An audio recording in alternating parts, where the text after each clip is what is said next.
For every nation, one of the most important factors shaping its power, status, and both domestic and foreign policy is geography. That is also the foundation of geopolitical theory, the study of how geographic conditions influence the behavior of states and international relations.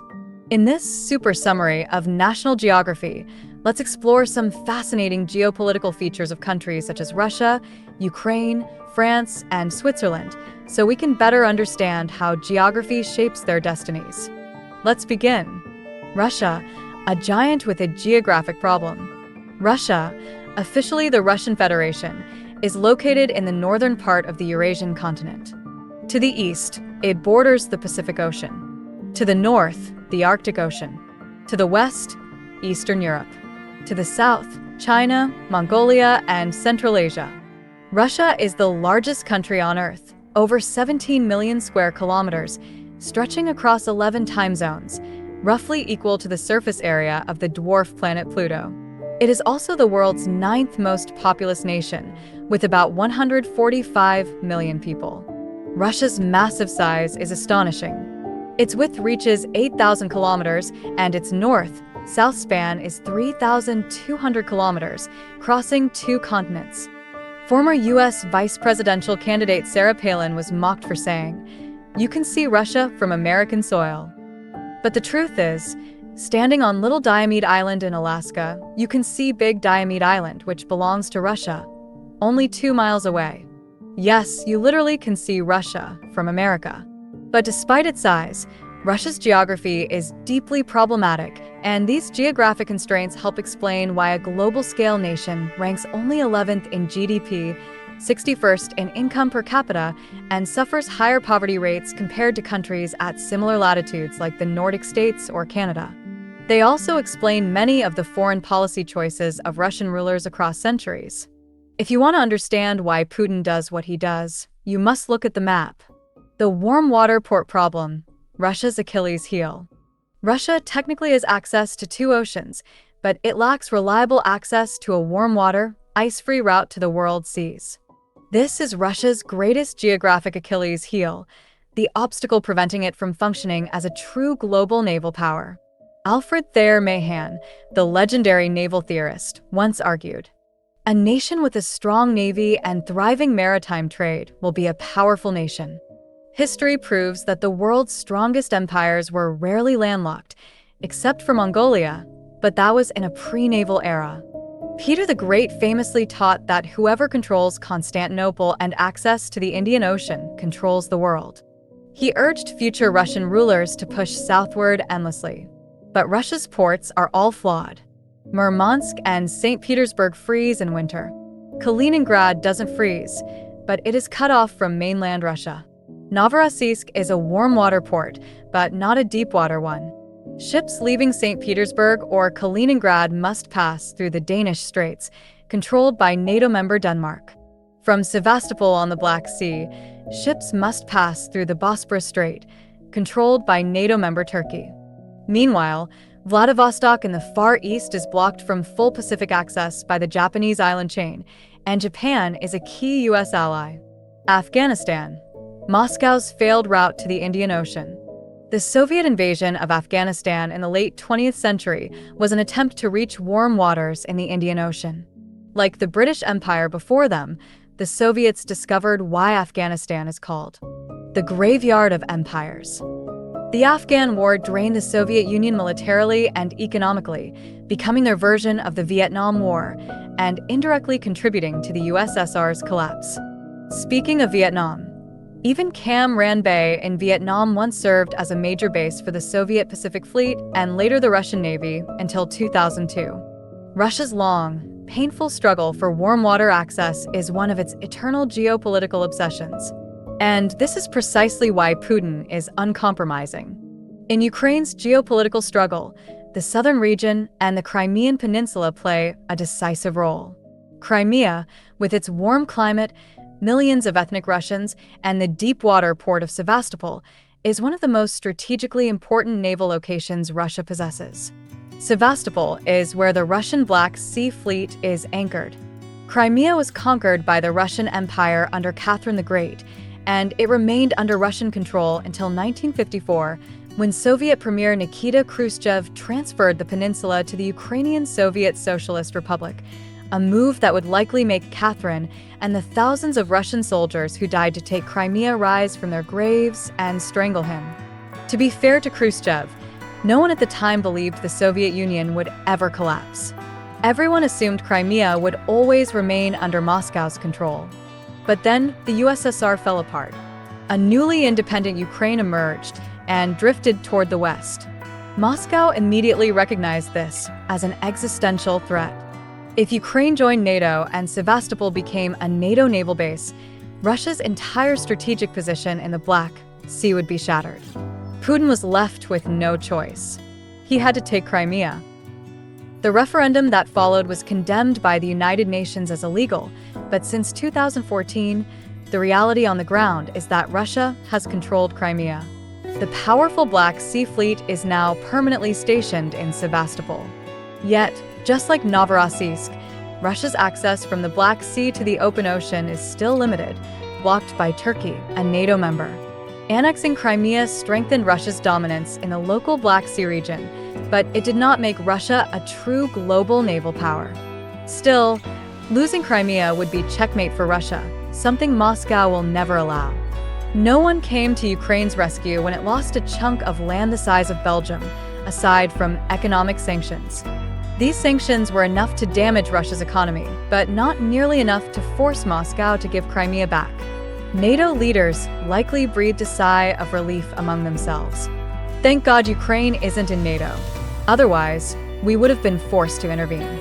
If Russia attacked a NATO member, Article 5 of the North Atlantic Treaty, the Collective Defense Clause, would be triggered immediately. An attack on one is considered an attack on all, and every member would be obliged to respond. The US invoked Article 5 after the September 11th attacks, which led to NATO's involvement in the Middle East. If Ukraine were a NATO member, Russia's access to the world's oceans would be easily choked off, crippling its economy and limiting its navy.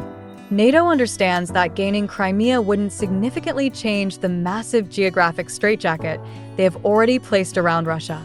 So they can afford to let Crimea go and avoid a costly war. But Russia cannot. The Eastern European plain, another reason Russia fears a Western Ukraine. There is another reason Russia does not want Ukraine drifting westward. The enormous stretch of open land known as the Eastern European plain. Ruling a landmass this vast requires a wide strategic vision, but throughout history Russian leaders have always looked toward the west because that is where Russia is most vulnerable. Almost all of Russia is naturally protected except the western frontier, which borders Europe and contains 70% of Russia's population. Siberia, by contrast, is an immense frozen fortress. No army can realistically invade Russia from the east or the south unless they want to fight snow, taiga forests, and supply lines thousands of kilometers long, with the constant risk of being counterattacked. The Caucasus Mountains block Central Asian powers from pushing northward into Russia. And the only force to ever invade Russia from the north through the Arctic Ocean was the polar bear. But the Western Front is a completely different story. Throughout history, countless powers have attempted to destroy Russia from the west. The Poles, the Swedes, the French, the Ottomans, and the Germans twice. And today, that threat comes in the form of NATO. Standing before Russia is the vast expanse known as the Eastern European Plain.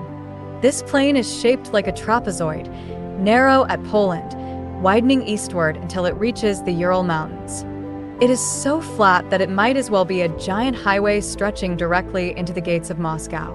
Since the days of Ivan the Terrible, Russian foreign policy has revolved around a single question: how do we protect Russia from the West? Ivan's answer was simple: attack to defend. Expand, conquer, and build buffer zones to stop Western armies before they reach Russian soil. That strategy became the guiding doctrine for every Russian ruler that followed. Whether a Grand Prince of Muscovy, an emperor of the Russian Empire, a general secretary of the Soviet Union, or the president of the modern Russian Federation, you either invade and assimilate your neighbors, impose puppet regimes under the banner of communism, or bind their economies and diplomacy to Moscow. But you must create a buffer zone.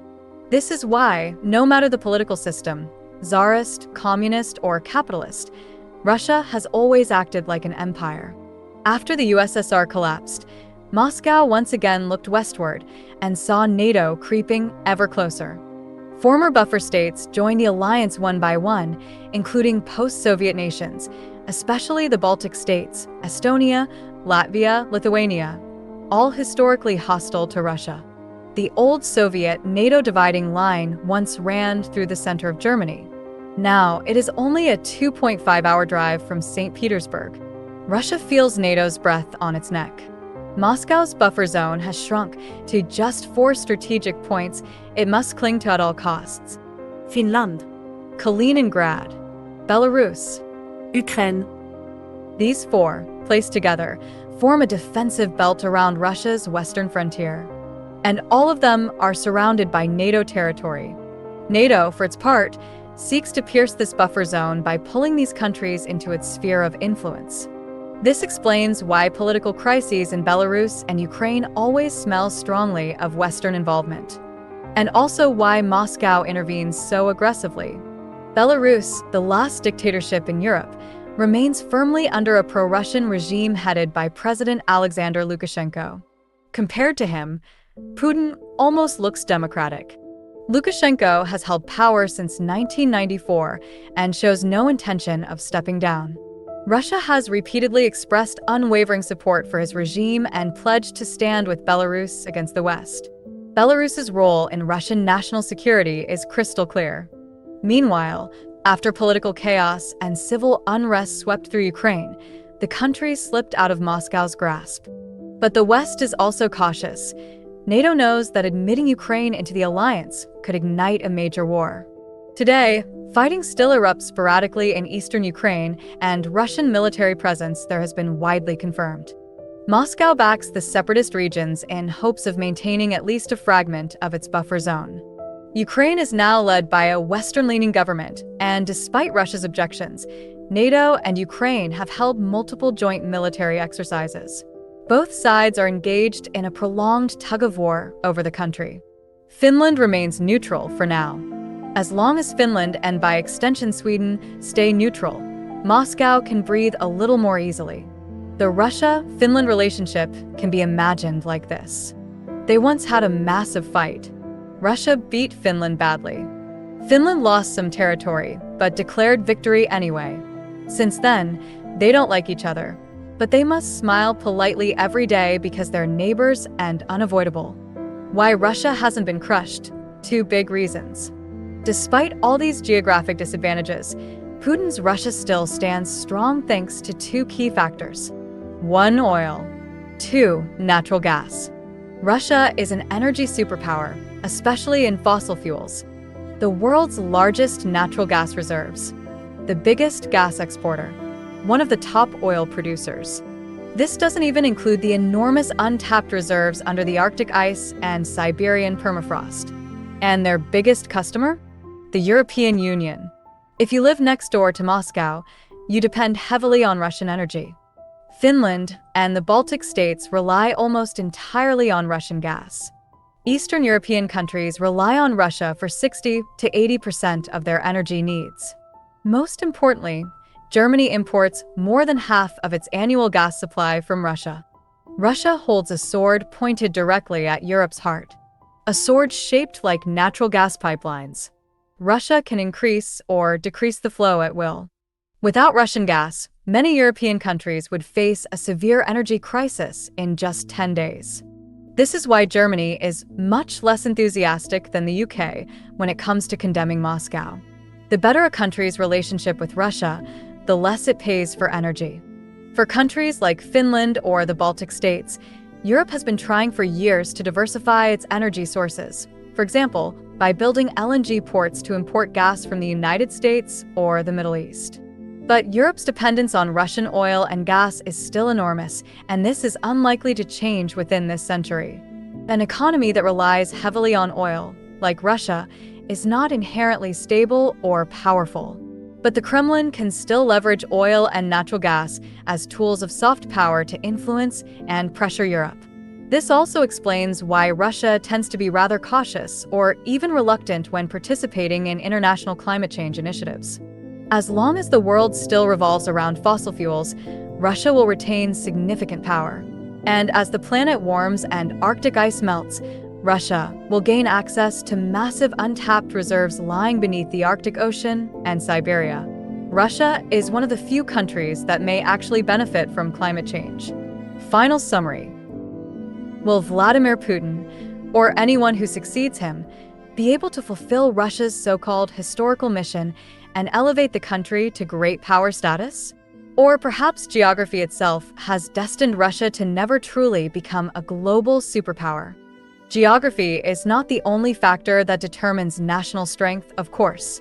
But history repeatedly shows that it is often the decisive factor in the rise and fall of nations.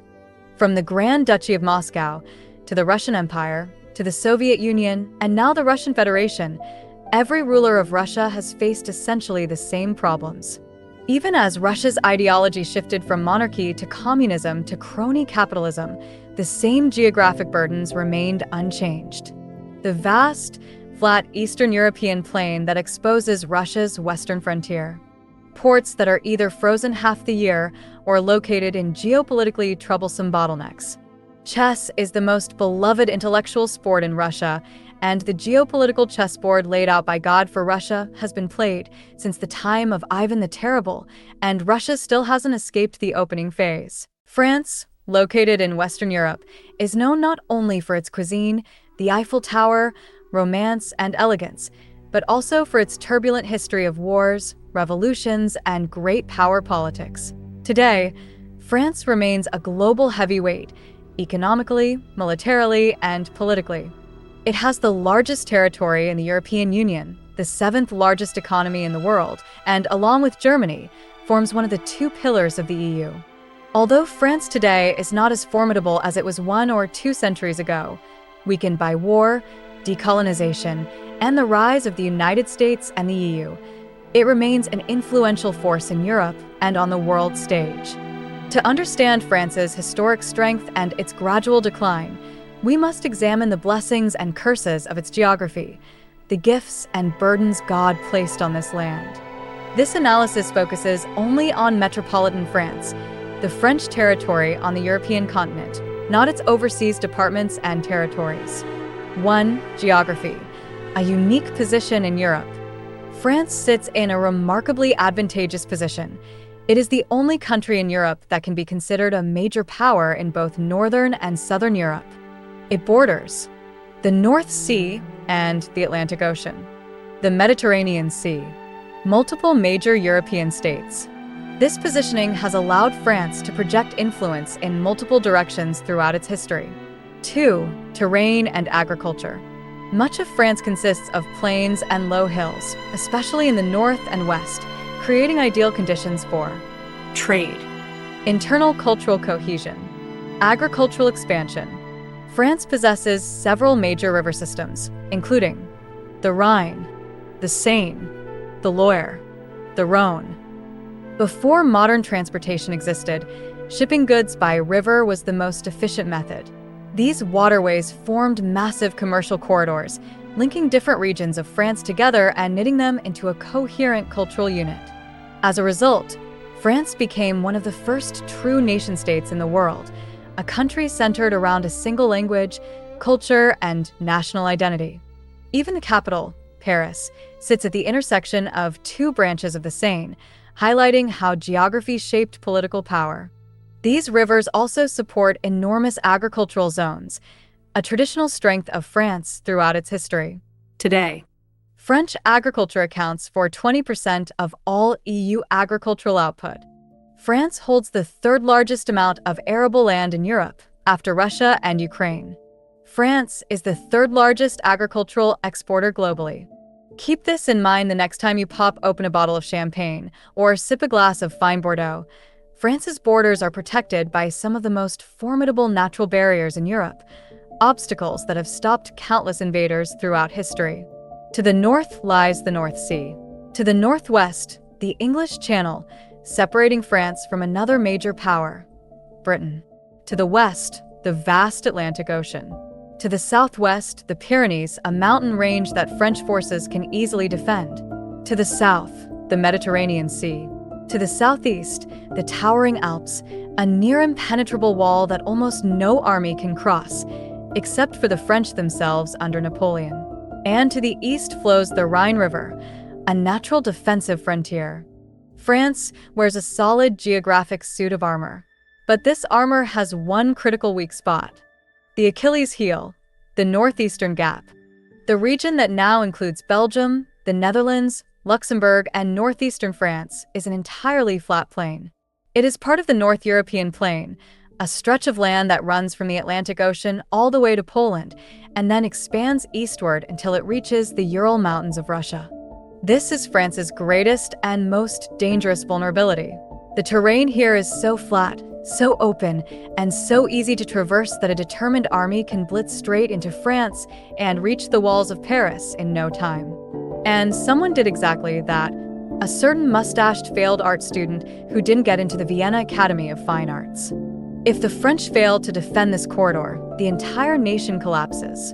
Throughout 1,000 years of history, from the Frankish kings to the leaders of the French Revolution, to modern politicians like Charles de Gaulle and even Macron today, every French government has grappled with the same question. How do we defend France from the east? This idea wasn't just discussed in theory. It became a serious strategic goal during the French Revolution. At that time, with Louis XVI and Marie Antoinette executed, the monarchies of Europe panicked. They feared that France's revolutionary ideas would spread like a plague across the continent. So they formed a coalition to crush the young revolutionary state. France responded with a general mobilization. Driven by revolutionary zeal, French troops not only repelled the invaders, but also conquered the entire region west of the Rhine, a strategic buffer zone that would allow France to defend itself using natural barriers on every side. Then Napoleon rose to power. He pushed the strategy further by creating a satellite state called the Confederation of the Rhine, a protective buffer for France's eastern frontier. He smashed through the Alps to conquer Italy, and even extended French control into Spain across the Pyrenees. But when Napoleon's empire collapsed, all these geographic shields vanished, including the left bank of the Rhine. France's natural defenses weakened. Even so, at that moment, France still had no immediate threats. Prussia and Austria were far away, and Moscow was an entire continent's march from Paris. France was safe until Germany unified under Prussian leadership. The birth of France's worst nightmare. France was a powerful empire with elite armies, vast colonies, and tremendous influence. But the unification of German states into a single German empire became the worst nightmare France could imagine. Suddenly, France had a new neighbor. Larger in territory, larger in population, more industrialized, and militarily modern. And the only thing standing between France and this rising power was, again, the flat northeastern corridor.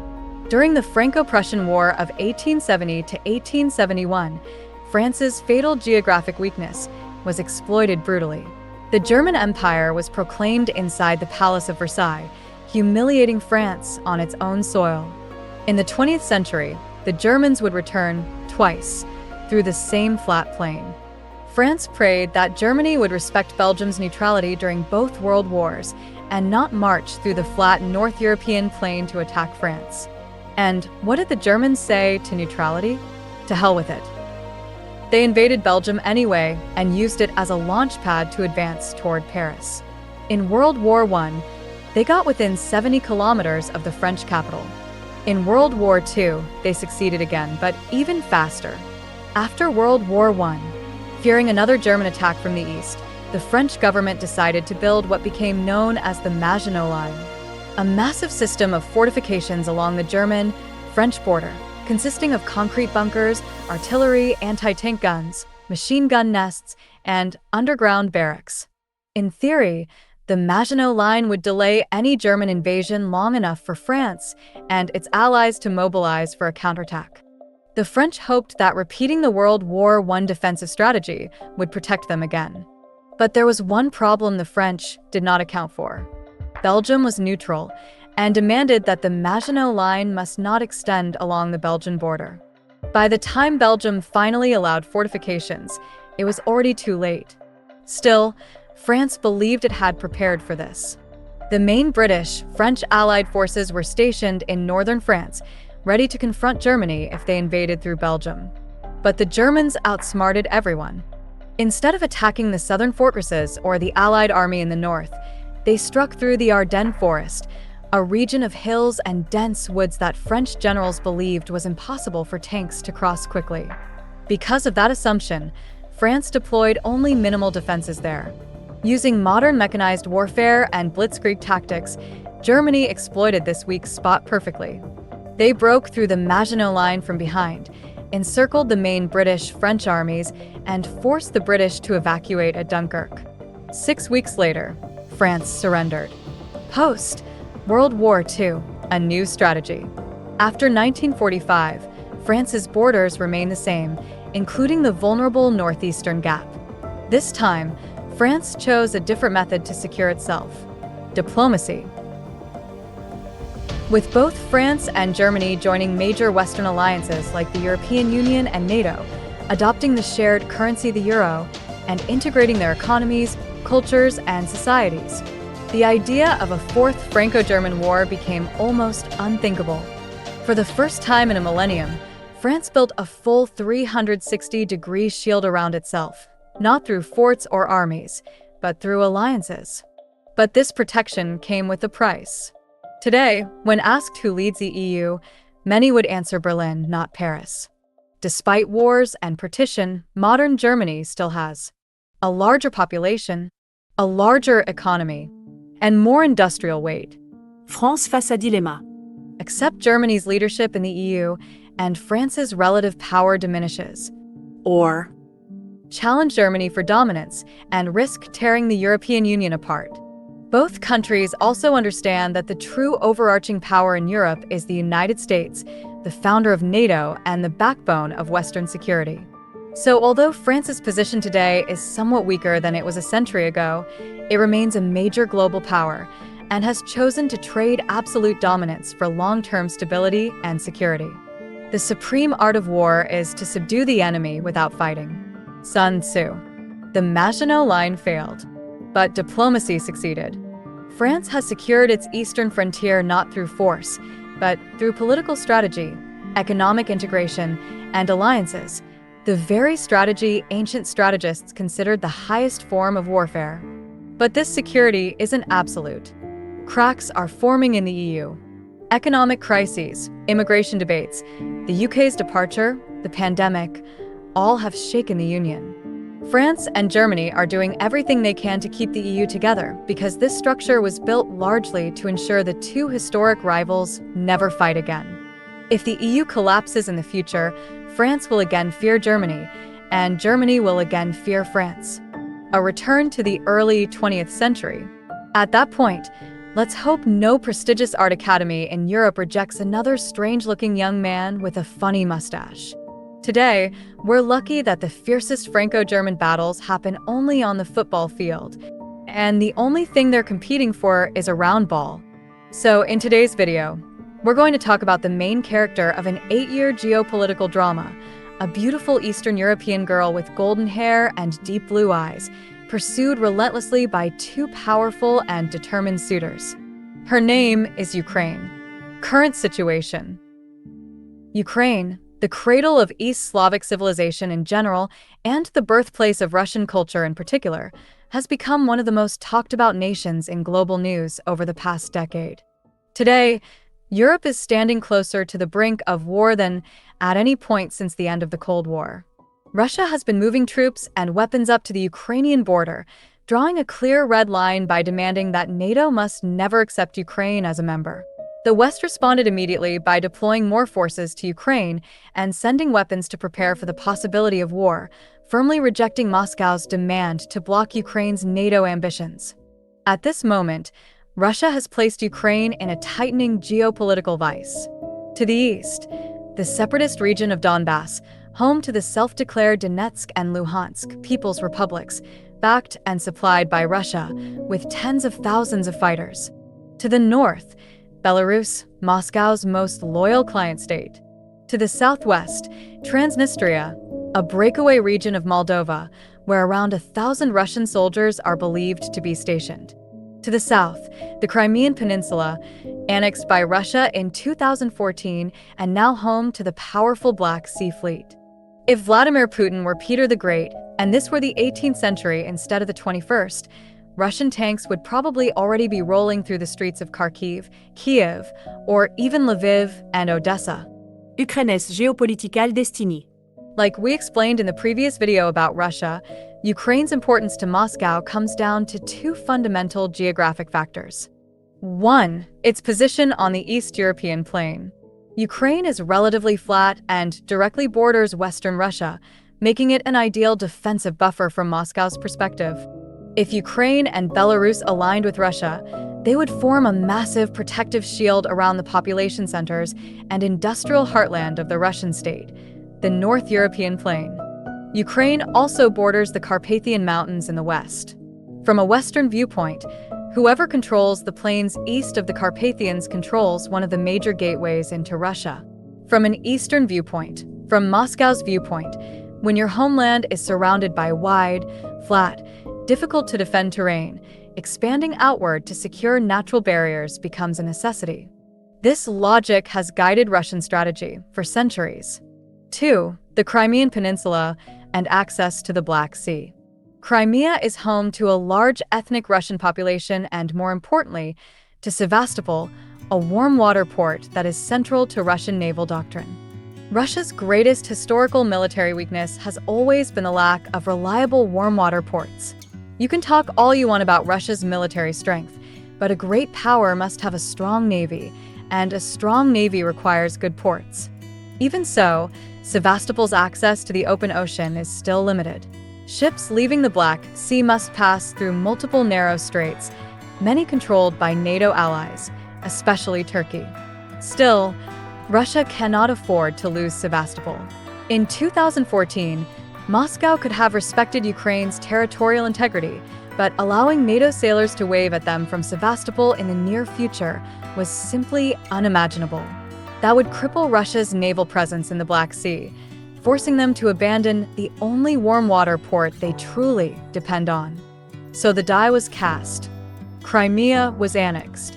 Russia and Ukraine went from uneasy neighbors to bitter enemies.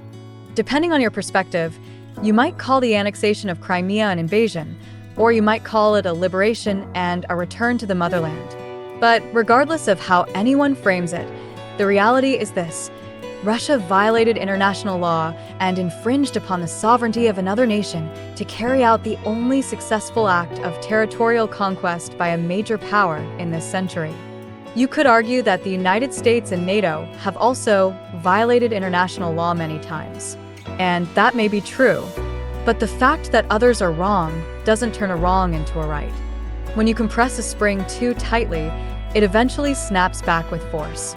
Always remember that. Beyond the two fundamental reasons mentioned earlier, several other factors can also be listed.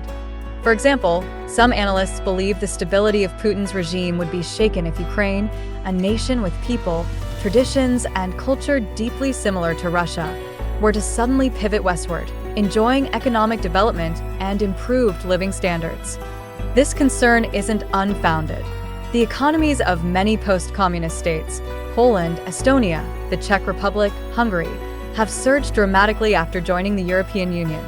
Such an outcome for Ukraine could act like a political domino, potentially leading to the replacement of Putin's government by a more pro-Western administration, something that would infuriate many nationalist groups within Russia.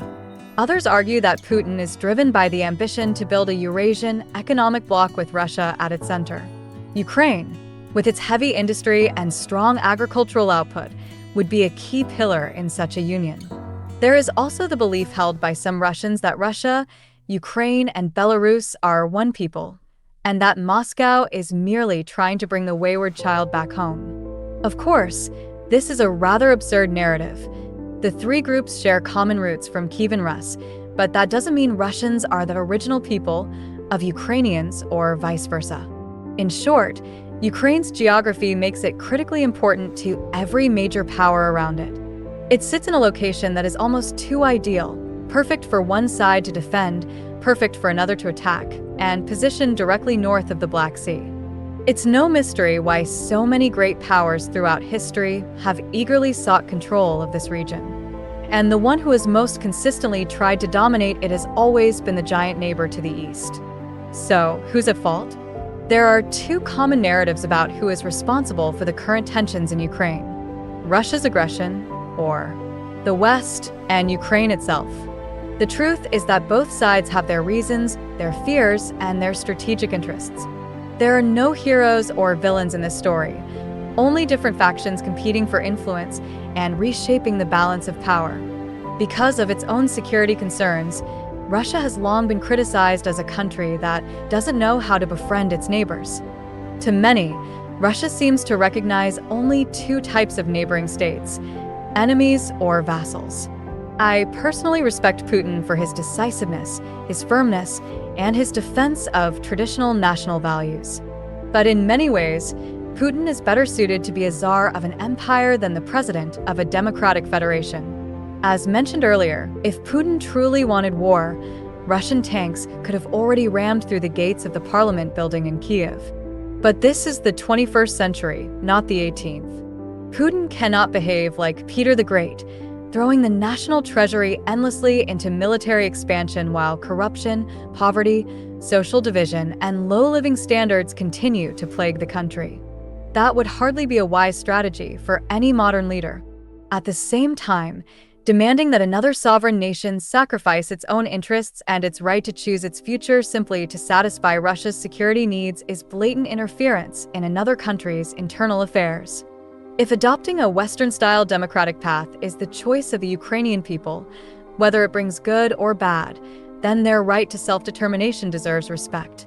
Of course, it's also difficult to blame Putin entirely when the West has hardly been passive. NATO and the EU have consistently crept eastward, bringing in new member states whose former socialist brotherhood with Moscow has long since evaporated into thin air. Since Russia's withdrawal in the 1990s, NATO and the EU have continued to expand toward the east. Putin accuses the West of breaking promises that these countries would never join NATO, while the West firmly denies such an agreement ever existed. And so we return to the endless debate: which came first, the chicken or the egg? These agreements, real or alleged, are the source of constant debate. Russia claims that Western leaders once promised NATO would never expand eastward, while the West insists no such promise was ever made. And so we return once again to the classic chicken or egg dilemma. Technically, NATO is a defensive alliance. But even a child can understand that Western leaders, especially the guardians sitting in the White House and the Pentagon, have been maneuvering to corner a Russia that had just risen from the rubble of the Soviet Union. Do these people truly care about the interests of the Ukrainian nation? Are they genuinely committed to preserving a unified and intact Ukraine? Would they really stand shoulder to shoulder with Kiev if the worst were to happen? The answer is no. And no. And again, no. Most Americans couldn't even point to Ukraine on a map. And we have all seen how the United States stood by its allies when Kabul collapsed and the Taliban walked into power as if through an open door.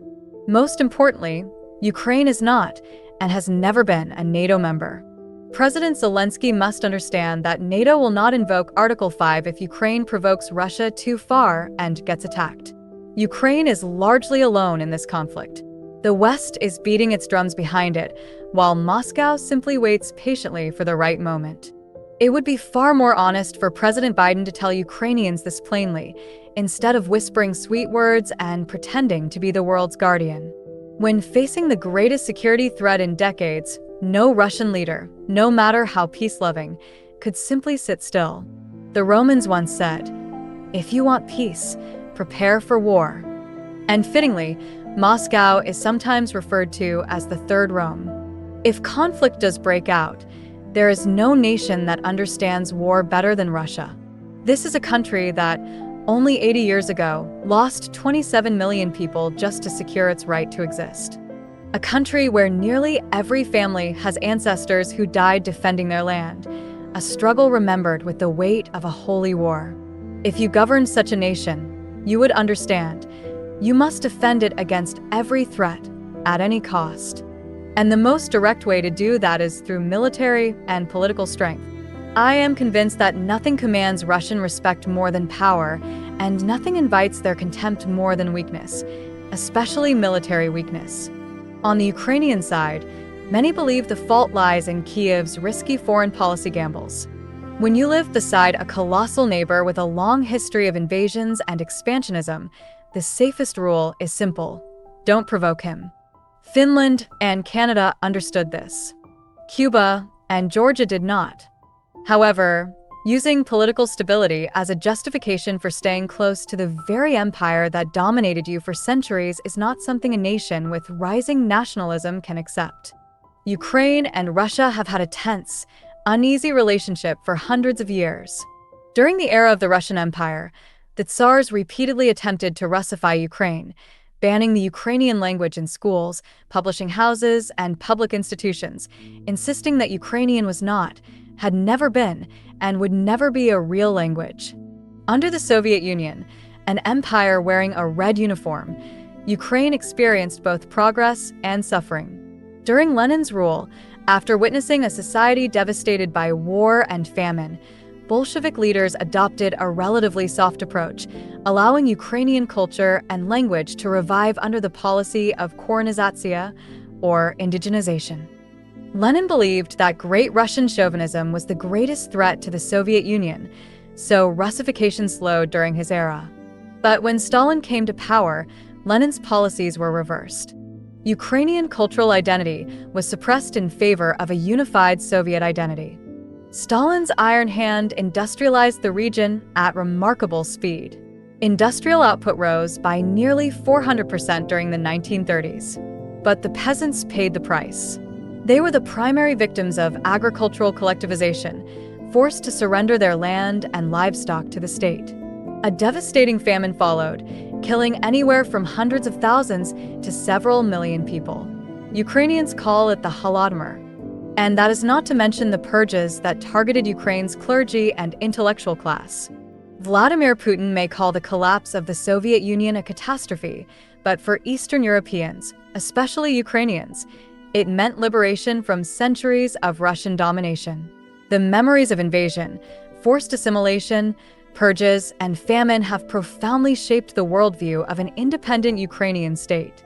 Since breaking away from the Soviet Union, Ukraine has steadily leaned westward, seeking to escape Russia's shadow while improving its economy and living standards. You may call this Western alignment whatever you want, but Ukraine is a sovereign nation. It has the right to decide its own future. And when recent threats from the East have resurfaced, what choice did Kiev have except to seek support from the West? The Zelensky administration understands perfectly well that the West sees Ukraine as a geopolitical pawn in its rivalry with Moscow. But Ukraine alone cannot hope to withstand a giant Russian bear from the East. Frankly speaking, Ukraine cannot defeat Russia by itself. You may call Zelensky a comedian-turned-president if you wish, but two truths remain. First, not everyone can become a leader, but a leader can come from anywhere. That is how democracy works. Second, whoever governs a Ukraine battered by political storms, stripped of strategic territory the size of the U.S. state of Maryland, facing separatist movements backed by a foreign power, boxed in diplomatically, and staring down the very nation fueling its crises, would be forced to make the same decisions to defend Ukraine's sovereignty. Some argue that the chaos of the past 8 years is the price Ukraine paid for choosing Western-style democracy. But from Kiev's perspective, the country had only two options: sit still and be bullied, or find another bully to seek protection from. Is war possible? Western media survives on sensational headlines. They exaggerate, dramatize, and amplify fear because fear sells. So when BBC or CNN tells you World War III is imminent and Eastern Europe will be its epicenter, the safest assumption is the opposite. It probably won't happen. What would Russia gain from invading Ukraine? Very little. And what would it lose? A great deal. Economic sanctions and blockades would escalate to an unprecedented level. Sanctions imposed since 2014, combined with collapsing oil prices, have already shaken Russia's economy. Stronger sanctions could cripple it entirely, harming citizens and destabilizing the regime. Additionally, the Nord Stream 2 gas pipeline, one of Moscow's most strategically important energy projects, would almost certainly be shut down. At that point, no speech from Berlin could justify protecting Russia's economic interests. And most importantly, the United States and NATO would unquestionably support Ukraine militarily, financially, and diplomatically. In the long run, it would become a conflict in which everyone loses, except the West. Putin is not a fool, and Zelensky is not foolish enough to poke a hornet's nest for no reason. Moreover, before starting a war, every leader must consider whether the people will support it. In any political system, democracy, communism, fascism, feudal monarchy, or dictatorship, public support is a resource just as valuable as fuel or ammunition. Look at the United States in World War II versus the Vietnam War. During World War II, American society was filled with a burning determination to fight, allowing Washington to carry out military campaigns across Europe, Africa, and Asia. But in Vietnam, public support collapsed in the 1970s. Anti-war movements spread everywhere as ordinary parents watched their sons return from the jungle with missing limbs, shattered morale, and minds scarred by a hopeless conflict fought in a distant land. For Russians, memories of prolonged, bloody wars in Afghanistan and Chechnya are still fresh. And despite political tensions, many Russians and Ukrainians sincerely see each other as kin. Many Russians say they have more relatives and friends in Ukraine than enemies. Numerous officers in both militaries once served side by side under the Soviet flag. On top of that, Russia today has more than enough internal problems to deal with. So if you ask ordinary Russians about invading Ukraine, the most common answer you'll hear is, for what purpose? The last thing Russia needs now is a war that would bring economic ruin and domestic turmoil. Russia may have deployed hundreds of thousands of troops around Ukraine, and while they technically remain within Russian borders, everyone knows they were positioned in case the worst happens. Yet Moscow has kept diplomatic channels open, meeting with US officials, Hungary's Viktor Orban, France's Emmanuel Macron, and other European leaders. This strongly suggests that Russia's moves are, above all, a provocation aimed at the West. Their immediate goal is simple: deliver an ultimatum demanding that NATO pledge never to admit Ukraine. If Russia truly intended to invade, the element of surprise would already be gone. Ukraine and the West have had ample time to prepare. War is extremely unlikely in the 21st century. However, as a certain wise man once said, two things are infinite: the universe and human stupidity, and I'm not sure about the former. Human history is written in blood. Thousands of wars, large and small, have been fought across tens of thousands of years. And nothing guarantees that the 21st century will be peaceful. The Russia-Ukraine confrontation is heartbreaking precisely because the two peoples were once one. Two nations sharing culture, customs, language, and religion now point their guns at each other. It is difficult to imagine that 1,000 years ago, they sat at the same tables, prayed to the same God, feared the same demons, and fought side by side. In summary, the crisis in Ukraine stems from several core factors. Geography. Access to the Black Sea. Ukraine's loss of the ability to decide its own future, as Russia and the United States, not Ukraine, are the ones negotiating over its fate. And although the likelihood of war is low, we cannot ignore it until it reaches zero. Lessons from Ukraine apply to all small nations. First, a nation's identity never disappears as long as its people preserve it and believe in freedom. Second, if you live next to a giant, powerful, and war-prone neighbor, the smartest strategy is balancing both sides, just as Finland, an EU member, still maintains excellent relations with Moscow. Third, the future of your country must be decided by you, not by external powers from the West or the East. Centuries ago, Ukrainian and Russian peasants fleeing the rule of Lithuania and Muscovy rode south into the Black Sea steppes in search of freedom. They became the legendary warriors of Eastern Europe, wild, feared, and revered like the cowboys of the American West. For generations, they thundered across battlefields and shaped the destiny of the region. Today's Ukrainians are still walking the same path toward freedom that the Cossacks once carved through history.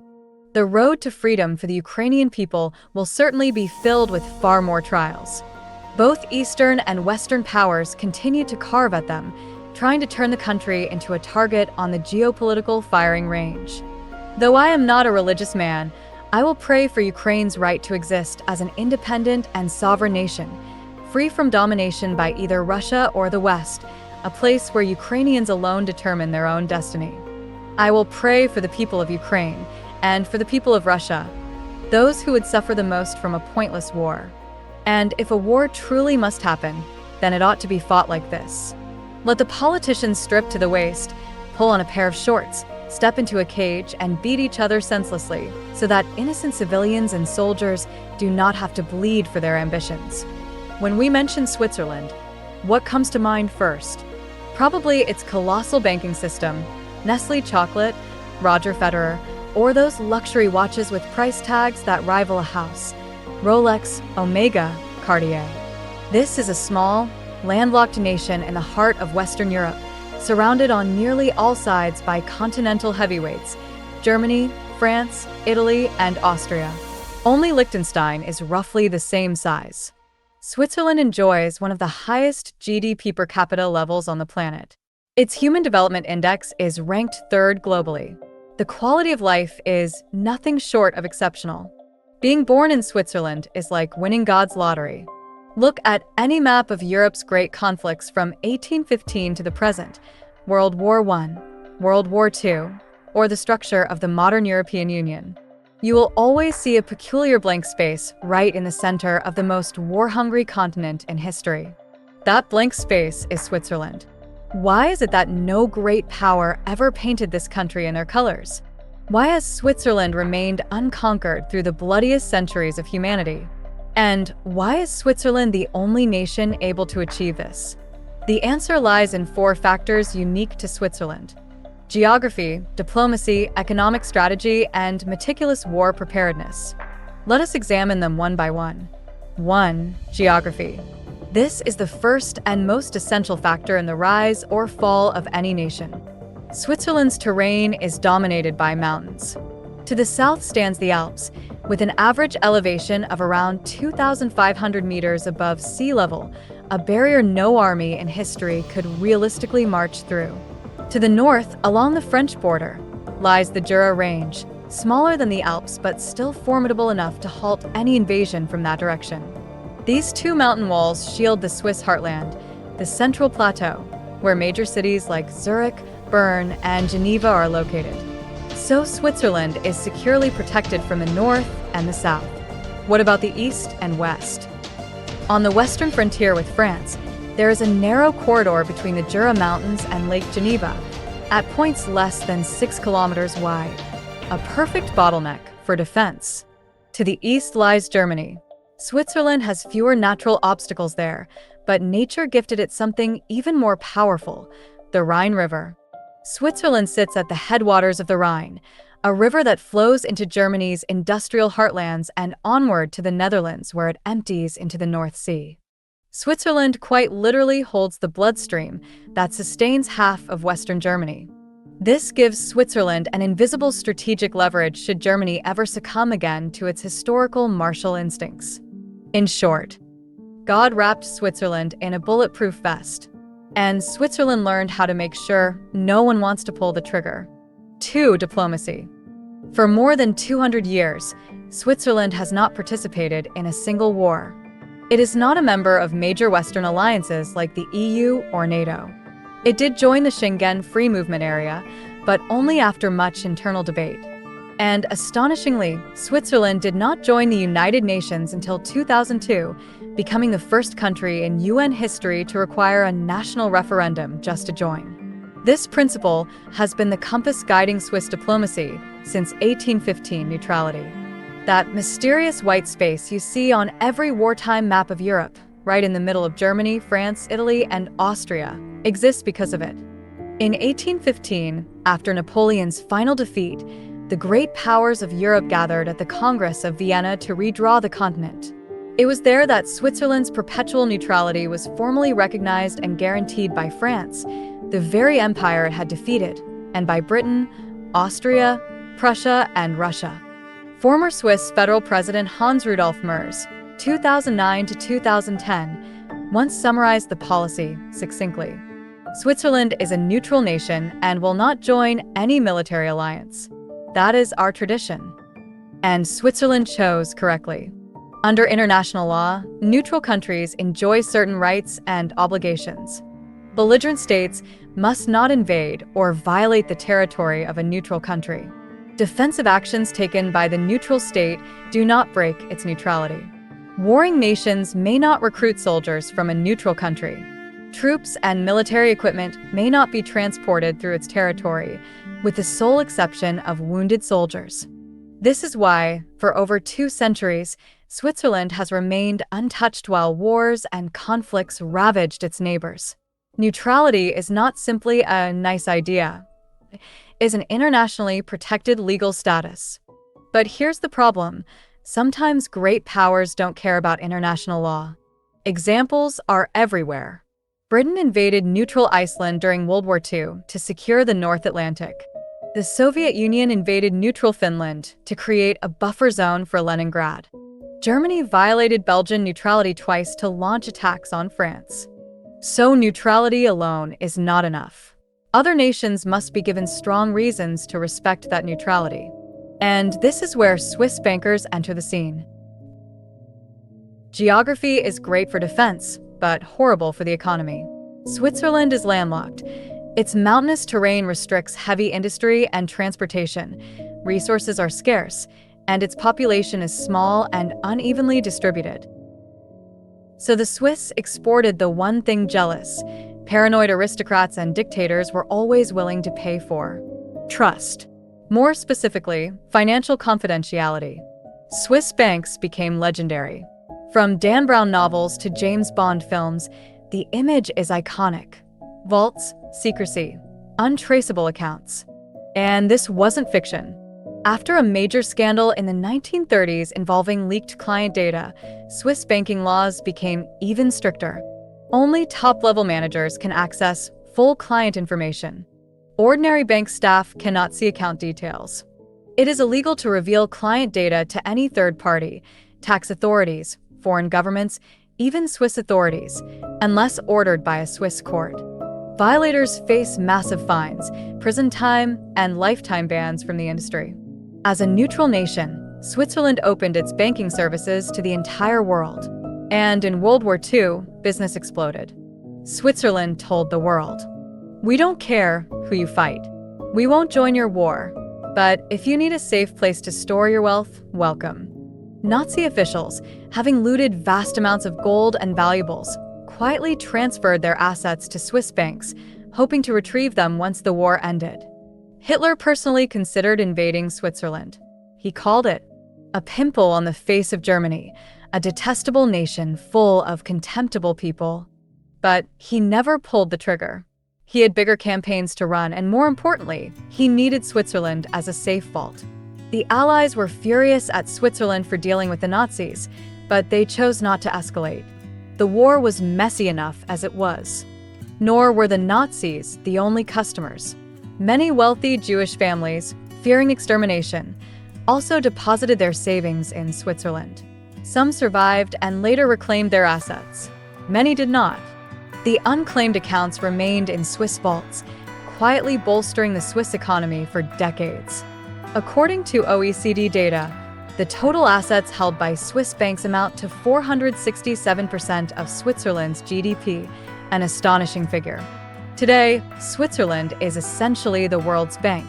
Its political stability, strict laws, low taxes, and ultra-secure financial system attract billionaires, oil magnates, business tycoons, government officials, organized crime bosses, even religious leaders.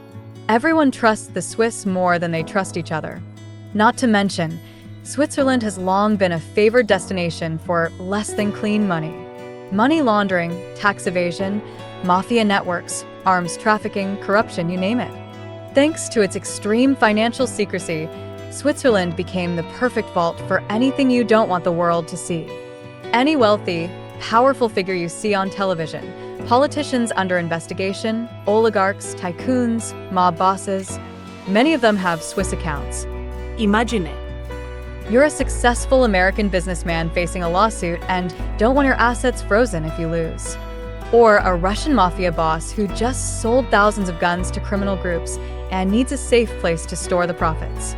Or a high-ranking Chinese official who has siphoned off truckloads of money and fears the government breathing down his neck. What do? Open a Swiss bank account. Even if you end up behind bars, your money will remain untouched. You could argue that the Swiss are playing dirty. But honestly, show me a nation that has never played dirty. By exporting trust, Switzerland gains something priceless: global protection. Because when half the world stores its wealth in your banks, any nation considering a war with you would effectively be declaring war on everyone's money. Switzerland is neutral not only by principle, it has made the entire world financially invested in protecting that neutrality. As long as money remains the axis around which the planet spins, Switzerland remains secure.